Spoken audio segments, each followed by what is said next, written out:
Yesterday, Jeff told you about his biggest surprise pitcher and position player from 2023. Well, today I'll tell you why he's wrong and who the real surprises are. And that guy Jeff is going to say a few more things as well. We got all that on today's Locked On Reds. You are Locked On Reds, your daily Cincinnati Reds podcast, part of the Locked On Podcast Network, your team every day. You are Locked On Reds with myself, Jeff Carr, and my co-host, Stephen Offenbaker. He is back. We are lifelong Cincinnati Reds fans that are addicted to the Cincinnati Reds, and have been for a long time, and we've turned that addiction into information for you. As I've been hosting this podcast for over 5 seasons now, this is after the second season that Steve has been with me as we head into this offseason that should be lots and lots of fun for Cincinnati Reds fans, as it's going to be very busy. And you can trust that Locked On Reds is going to be with you every step of the way, because we are part of the Locked On Podcast Network. We are your team every single day, and we're free and available on all platforms. We give you Reds content each and every day. Coming up on today's show, like Steve said, I gave you my surprises yesterday. I told you why TJ Friedl and Brandon Williamson were the most surprising position player and pitcher for the Cincinnati Reds in 2023. Steve, I'm sure, is going to say the exact same things because I have smart takes. And then we're going to look at a surprising former Red and a couple of roster moves that the Reds, yes, the Reds can make roster moves. They did that. Is that even legal? Yeah, I did not know that, but hey, there might be an interesting discussion in those roster moves. Before we get to all of that, I want to tell you today's episode is brought to you by Jase Medical. Empower yourself when you purchase a Jase case, providing you with a personal supply of 5 antibiotics that treat 50-plus infections. Get yours today at jasemedical.com. That's JASE medical.com. All right, Steve, lay it on me. Your most surprising position player is TJ Friedl. It is not TJ Friedl. And listen, as far as your wrong takes go, this is one of the lesser wrong takes that you have, because TJ Friedl was a surprise. I mean, I'll give you that. He did things that nobody expected him to do. He did it at a high level, and he did it against left-handed pitching. All of the things you spelled out of why you thought he was the biggest surprise, which you were wrong about. He is a surprise. The real surprise of 2023 is this rising, streaking, shooting across the sky star that is my guy, Matty Ice McLain. Listen. The whole offseason was spent talking about Elly De La Cruz. We did that thing with EDLC that we did with Hunter Green, that we've done with other guys, where we just hyped and hyped and hyped and hyped and hyped. And all the while, there were other guys we really weren't paying a whole lot of attention to. And that other guy was Matt McLain. Matt McLain, if you recall, was the first of this real bunch of call-ups. And the narrative changed, the energy changed, the season changed that night in Colorado when Matt McLain was added to this active roster.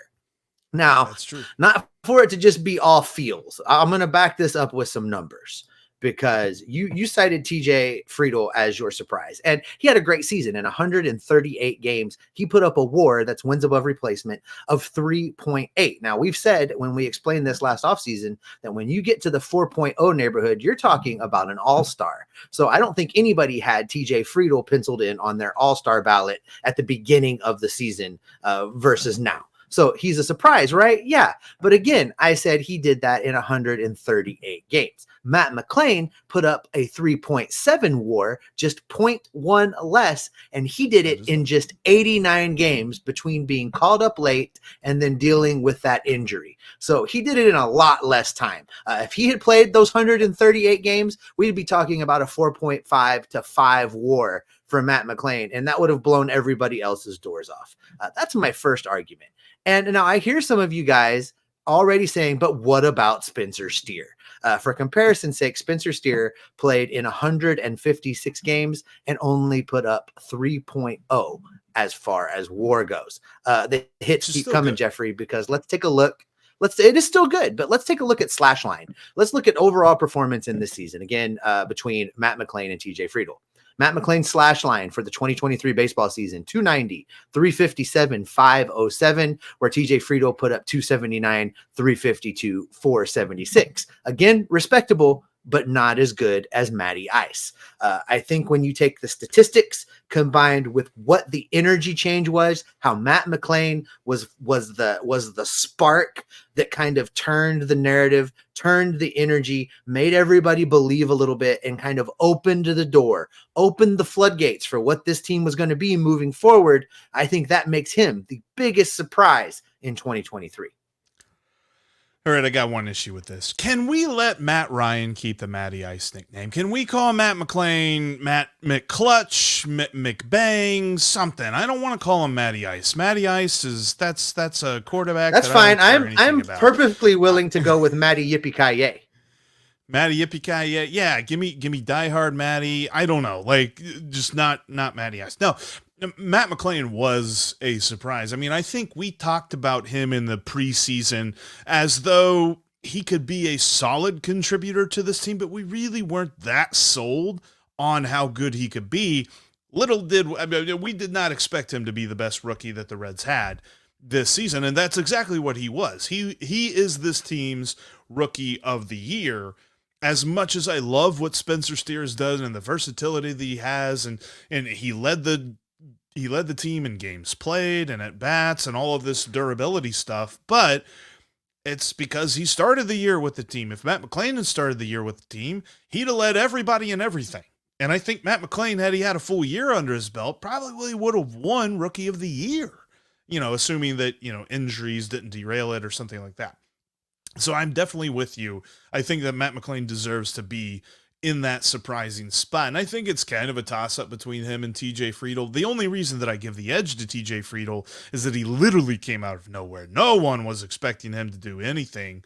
And when it came to, being an everyday player or being even a usable player. And now it's pretty obvious, unless the Reds go out and make a move, he's going to be their everyday center fielder. But Matt McLain has really kind of made it a discussion as to whether Elly De La Cruz needs to play shortstop every day, or should the Reds move on from Jonathan India. Matt McLain's got a home at second base because there's an argument that he's the best second baseman on this roster anyway.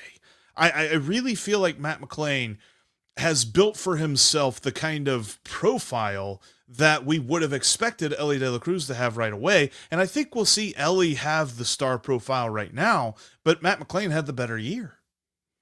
Yeah, I think if we're being fair, if we're being honest, we expected Elly De La Cruz to be what Matt McLain is, and we expected Matt McLain to be what Noelvi Marte was at the end of the season. We expected Matt McLain to come later and do some things towards the end. We expected Elly to come first and open the floodgates, and it was just completely flipped. I think that the other piece that you just hit on, it might be the single most important piece. The success of Matt McLain has now made Jonathan India very, very expendable. I know it's going to upset some people.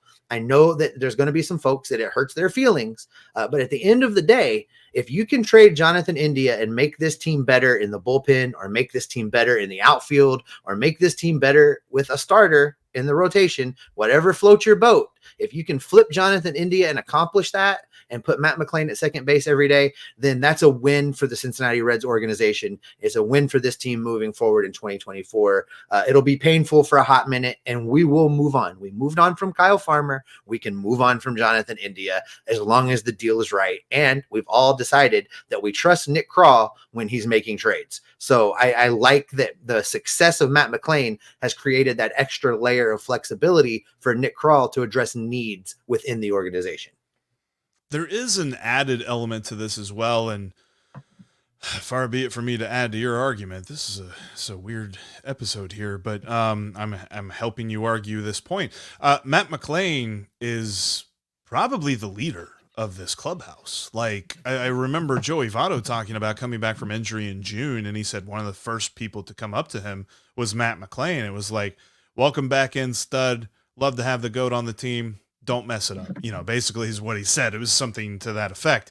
And I just think that there is this leadership that he brings to a clubhouse that we as baseball fans gravitate toward. It's the reason that people wanted to slap a C on Kyle Farmer's chest. Well, guess what? Matt McLain absolutely has the kind of talent that I wouldn't mind slapping a C on his chest at some point in his career. I don't know right now. Give him a full year under Little his too belt, things soon. like that. Like, Little too soon. But yeah, he's got the it factor when it comes to on the field and in the clubhouse. All right, it is a great day when Jeff Carr makes my arguments for me and admits that he is wrong. And that's pretty much every day if we're being honest. No, thanks, Jeff, for jumping in and helping make my point. But either way, TJ Friedl, Matt McLain, both big surprises and both big contributors and both guys that we're really excited to see moving forward in 2024. Here's what we know. Matt McLain outperformed everyone's expectations and is ready to be the heart and soul of this Reds lineup for years and years to come. All right, Jeff, I know that you also named the most surprising starting pitcher of the 2023 season. And once again, I'm going to have to tell everybody why you were wrong about it. We've got that coming up next. But you know what we're not wrong about? That's Jase Medical. Jase Medical is one of the sponsors of today's podcast, and I want to tell you just a little bit about them. Modern medical care and treatment are important, but our global supply chains are very fragile. Things like pandemics, natural disasters, and foreign travel may cut you off from the treatment that you need. Jase Medical is your solution. You just fill out their online form and one of their board-certified physicians will review it to determine whether medications are safe and appropriate for you. In addition, you will be able to send your physician a message for answers for treatment-related questions at any time. Everyone should be empowered to care for themselves and their loved ones during the unexpected. That's why Jase Medical offers the Jase Case. The Jase Case provides 5 life-saving antibiotics for emergency use and gives you the peace of mind so that you are not just hoping that you have access to the medications that you need in an emergency. You can save more than $360 by getting these life-saving antibiotics with Jase Medical, plus an additional $20 off by using the code LOCKEDON at checkout on jasemedical.com. That's JASE medical.com and use the promo code LOCKEDON for an additional $20 off. If you would like to support the show, you can join Jeff over on Subtext.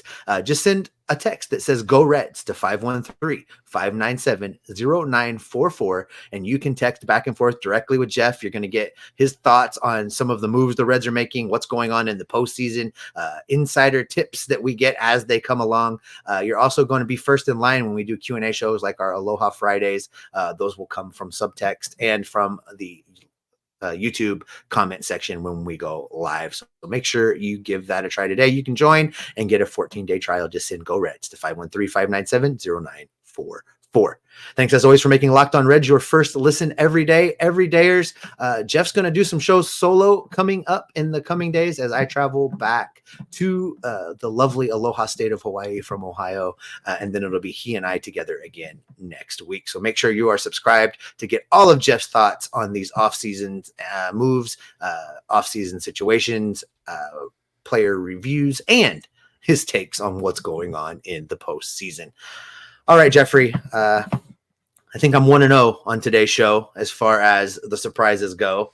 To recap for our viewers and listeners, you picked Brandon Williamson as your biggest surprise for the 2023 baseball season. The reason I think that's wrong is Brandon Williamson he ended up being exactly who I said he was going to be from last spring training. There was no surprises.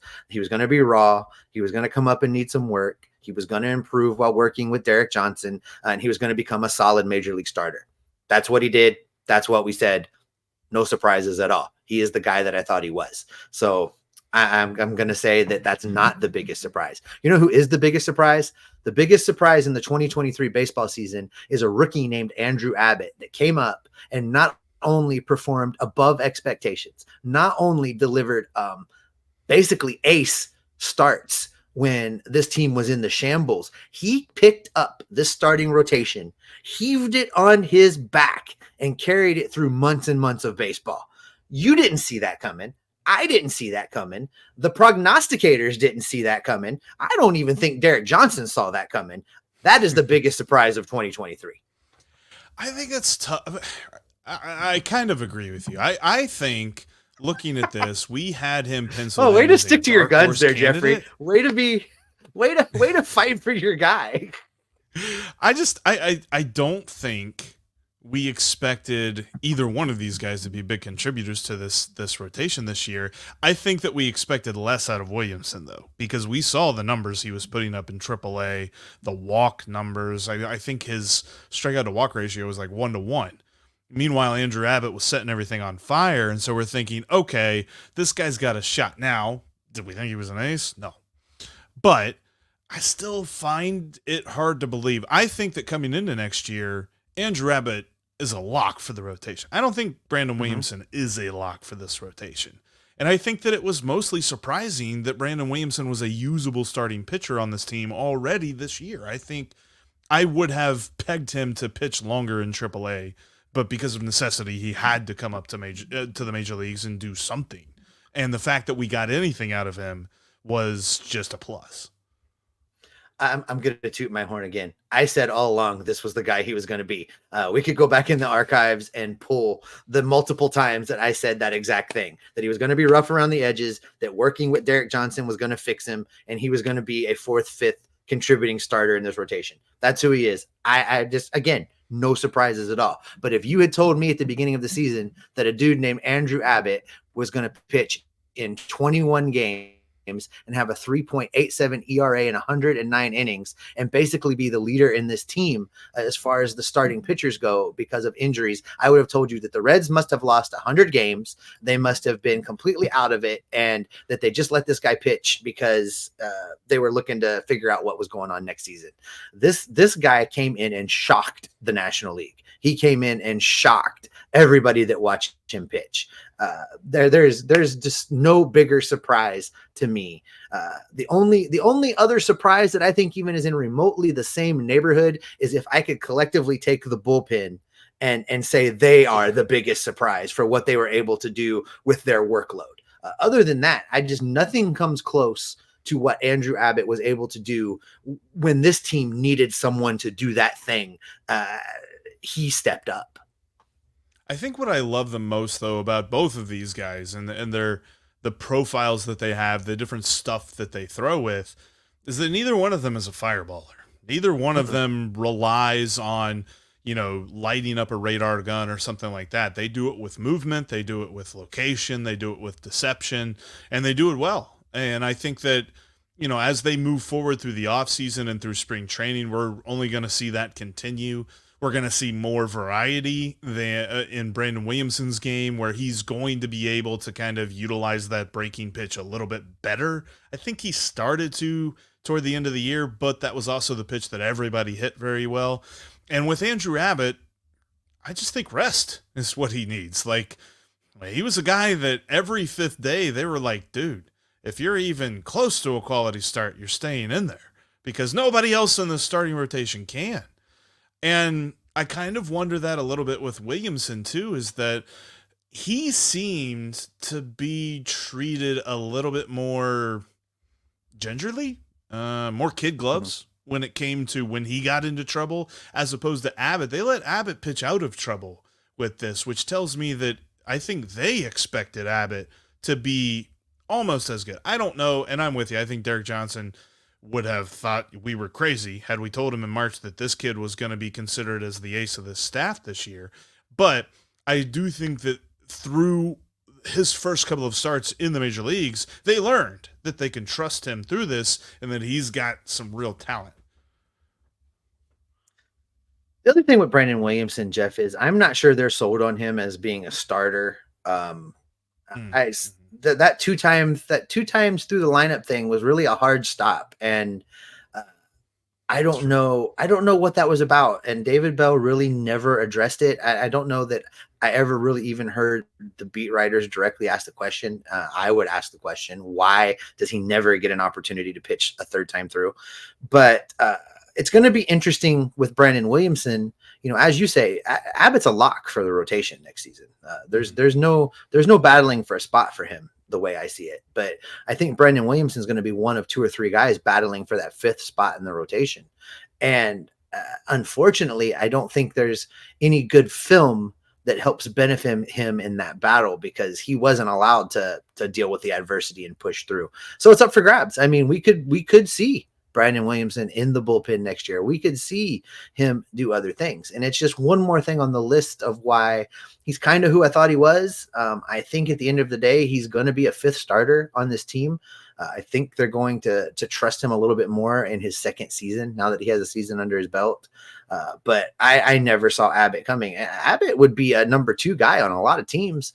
He'll be the number 4 guy on this team when the team breaks camp out of Goodyear next season. So it's a really interesting spot to be in, but it's still a big surprise. I really hope he's the 4th guy, because that means everybody's healthy. And I don't know what this pitching staff looks like healthy. I can imagine, I can hope for it, but we haven't seen it. And when we see it, I think that's just going to be so much fun. And I also wonder too, and this is just a brief aside, but like thinking of if Williamson makes the rotation with Abbott and if Lodolo is healthy, like we barely ever see a Reds starting rotation with one lefty. I'm trying to think of anyone's starting rotation that included 3 lefties. The Reds might be a very lefty heavy pitching team. We've got a minute here to play with. I want to ask you this, Jeff. Do you think you abandoned that we're going to throw Hunter Green number 1 because he's our ace? We're going to throw Lodolo 2 because he's next. We're going to throw Graham Ashcraft. Do they do it that way, or do they try and keep it so that you force teams to go every other day, right, left? What would you do with that? Would you have a set rotation, or would you try and juggle it using off days to kind of keep the series off kilter so that they don't get a righty 2 days in a row or a lefty 2 days in a row? That might be a fun thing with a 6th starter. Maybe they could bring in a 6th starter, and then you could be like, all right, well, this series we're playing the Cardinals, and then the next series we're playing the Diamondbacks or something like that, which actually this year was flipped. But yeah, you get what I'm saying. Like you're playing a very important divisional series, and then you're playing a non-divisional series, maybe like an interleague series or something like that you could probably throw. And I think that you could almost treat this pitching staff like almost like a college pitching staff, because in college they've got their Friday starter, they've got their Saturday starter, they've got their weekend guys, they've got their conference guys, they've got their non-conference guys and things like that. There might be a little bit of a chance to play around with that some. I don't know that you could do it totally, but you could create an atmosphere where guys don't have to pitch every 5th day, especially if you go get a veteran 5th starter, then you really could have that 6-man rotation. I feel like as is, asking this rotation to be a 6-man rotation is kind of tough, but if you bring in one more arm, I think you could then do that. There's going to be some fun conversations around this, because I love me a good 6-man rotation talk. So we're gonna drop that throughout several of the upcoming off-season episodes, because I have some ideas, and I would be interested to see the comment section after I present them. But we'll get to that in another show. You know what the key is, Steve? Let's say it together. No more bullpen day. I really thought you were going to say that with me. No more bullpen days. I'm with you. 100%. No more. I don't want to see any more bullpen days. I'm so tired of bullpen days. Anyway, yeah. I'll give this one to you. I think Abbott. You know what? Maybe you won both these. I'll give it to you. 2-0, baby, undefeated. Look like a guy that needs a win. It's all right. It's all right, Jeff. I've got the wisdom. I've got the wisdom on you. I've seen some more things. It's all right. I'm happy. Hawaii. I'm happy to bring you the wins you can get. I'm happy to bring you along with me, my young Padawan. Oh my God, we need to save this episode. Coming up, we're going to talk about a surprising former Red who's currently pitching in the playoffs and doing a good job. Also, did the Reds make a surprising cut from the 40-man roster? We'll talk about that coming up next. Before we talk about that, though, I want to tell you about the awesomeness that is FanDuel. FanDuel is the best way to enjoy sports. Whether you're talking about the NFL season, whether you're talking about football going on, we got college football, NFL football, basketball's coming up, hockey's coming up. October's just an amazing month for sports. And you can get in on the action now. Go to FanDuel.com/LockedOn, and new customers can bet $5 and get $200 back in bonus bets. Plus, they've got amazing promos when it comes to football season for Saturday games in the college slate. There was a crazy weekend last weekend where it seemed like everybody was losing that shouldn't lose, and Miami should have knelt down. Hurricanes, not Miami of Ohio. Maybe Miami of Ohio should have knelt down, but they didn't lose to Georgia Tech because they didn't do that. So there's that. I'm sure a lot of people had a lot of fun with their FanDuel bets because of that loss for the Hurricanes. Anyway, I digress. Check them out today. FanDuel.com/LockedOn. New customers can bet $5 and get $200 back in bonus bets, win or lose. And you can check out their amazing promos that they have today. Plus, you can check out this line too. The Twins are actually favored to beat the Astros and go to the ALCS. Could that actually happen? Maybe. They're at -120 on the odds to advance to the ALCS. Check that out and more on FanDuel. They're an official partner of the NFL. Oh, hey, I did the wrong button there. Oh, boy. Yep, if you're watching, that was... I'm sorry if you got motion sickness there, because I clicked the wrong button and Steve's talking and no sound is coming out. We are just in trouble today. And you can follow along all off season with us here on the show. Make sure you're subscribed on YouTube. Make sure you follow us in between episodes. You can follow us on Twitter. You can follow Steve at @SOffenbaker with 2 Fs. You can follow me at Jeff Carr with 3 Fs. And you can follow us on the Locked On Reds Discord page. Get a link down in the description of this episode. A lot of great folks talking Reds baseball, talking playoff baseball, and talking about Jeff Hoffman. Because, Steve, Jeff Hoffman was good this year. And yeah, tell the folks how good he was. I don't get it. Like, name a stat. Name any stat. It's the best he's ever done in that stat in his career. I mean, except for innings pitched. He's had more innings pitched, but yeah. I think the thing that paints the picture the best is that WAR statistic. Hit him with the WAR statistic. Yeah. So according to Baseball Reference's calculation for WAR, Jeff Hoffman has a career WAR of 1.6. Oh boy, not good. This year, he has 2 wins above replacement, which means, did you do that? I did not do that. Did I?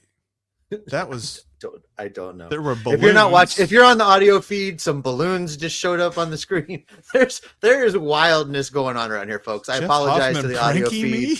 Our video effects feed here is going bonkers. Jeff Hoffman. So sorry for you guys in the audio feed, but the YouTube folks are getting a show today. He has been, oh my gosh, this has been the weirdest episode. He has been so good this year, though, Steve. It blows my mind. It's kind of nice that I got that wonderful jersey from our buddy Ken. No, you don't get to be a fan now. You single-handedly from your pulpit with that microphone, with behind that microphone, you single-handedly ran that man out of town on the rails. That was you. That was hashtag Jeff Carr hates Jeff Hoffman. His dad called you out on social media for your bad Jeff Hoffman takes. We all saw it happen. So you don't get to be I've got my Jeff Hoffman jersey. I've had some bad takes. I agree with that, but they weren't about Jeff Hoffman. He was not good as a Red. He was not good. Now he's really, really good this year. I mean, Pitching Ninja's making gifs about the pitches that he throws and the 2-seam fastball that apparently is super amazing now. But before this year, it was very evident that he was not going to be part of this Reds bullpen in the future. But could you imagine what he would have done in this bullpen this year? I mean, so was that all relief appearances, Jeff, for this season? Yes, it was. He did not start a game this year. Did have a save though. So if ever there is a cautionary tale that you need to keep in the back of your mind about relief pitchers, if ever there's an example of that, Jeff Hoffman right now is an example of that, because there's no way that the Jeff Hoffman that's pitching right now this season is Jeff Hoffman. We have a very large sample size of the pitcher that Jeff Hoffman is, but every once in a while, these relief pitchers will catch fire and put together a season that blows your mind. Sometimes they can do it for a couple of seasons and they get by with the smoke and mirrors, but eventually those type of relief pitchers come crashing back to earth. So did the Reds miss out by not keeping him around? Well, I don't know that same guy would be who the Reds would have had if they had kept him around. Because they would have, I mean, quite honestly, with the way this season went, he would have been a starter. He would have been starting games for the Reds. He would not have been pitching out of the bullpen. So with that being said, I think good for Jeff Hoffman. We've never wished ill will upon anybody. You're right. He wasn't really good as a Red, but it's great to see a guy go have some success and get to participate in postseason baseball and rub your nose in it a little bit. I love it. Which probably means he's going to like blow a save really soon. And real quick, before we get out of here and before more balloons show up, I don't know what's going on here. The Reds waived 5 players and all of them cleared waivers and made it to Louisville. Alan Busenitz, Justin Dunn, Brett Kennedy, Connor Overton, and Vladimir Gutierrez were all waived and all made it through waivers to get to Louisville. All of them right-handed pitchers, and so that means that the Reds are removing them from the 40-man roster. I'm kind of surprised at one of them. Does any of them surprise you? So there's no real surprises for me on this list, really. Dunn is not a worry that somebody's going to pluck him off waivers. He hasn't been able to string together any real healthy period of time since the Reds acquired him. Kennedy, that's a no-brainer. The one that just kind of makes me go, is designating Vladimir Gutierrez for assignment. And really, it's not a surprise from the standpoint of this is a guy that's coming off of major reconstructive surgery that's been injured. They're not really worried about him getting plucked by another team per se. They're also not really needing him for the rotation. He maybe could be a bullpen piece later, but then you have to ask yourself, if he could be a bullpen piece later and they're designating him for assignment, they're taking him off the 40-man, is there something going on with him? The Reds are notoriously tight-lipped. They don't leak information. The only stuff that gets out of the Cincinnati Reds clubhouse is the stuff that the media director wants to get out of the Reds clubhouse. So the fact that we haven't heard boo about Vladimir Gutierrez raises a red flag for me. And now we see him show up on the DFA list. That raises another red flag for me. And it makes me wonder if we'll ever see Vladimir Gutierrez again.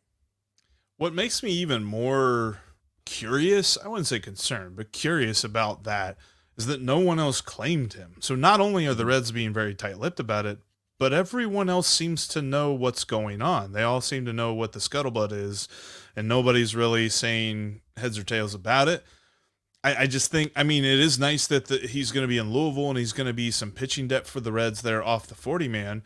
But at the same time, all we know about him is that he came back for 20 seconds of a rehab stint, and then he was returned to the injured list. And I'm not sure what's going to happen with his future. I really thought Goody was going to be a part of this team in some way, shape, or form, but now it seems like if he is, it's going to be out of necessity rather than he earned a spot. Yeah, I agree. It's a little disconcerting. It'll be interesting to see how he is used in Goodyear, if he is used in Goodyear. That's something we'll keep an eye on when we get closer to the start of spring training. We get an opportunity to talk to some guys within the farm system during the offseason. That'll be a question we ask them as well. 100%. But that is going to be where we end today's podcast. Thanks so much for checking out today's show. If you watched on YouTube, you got to see a very strange show. But yes, if you listened, you also heard some strangeness too. You can stick with us all off season because there's going to be lots more fun where that came from.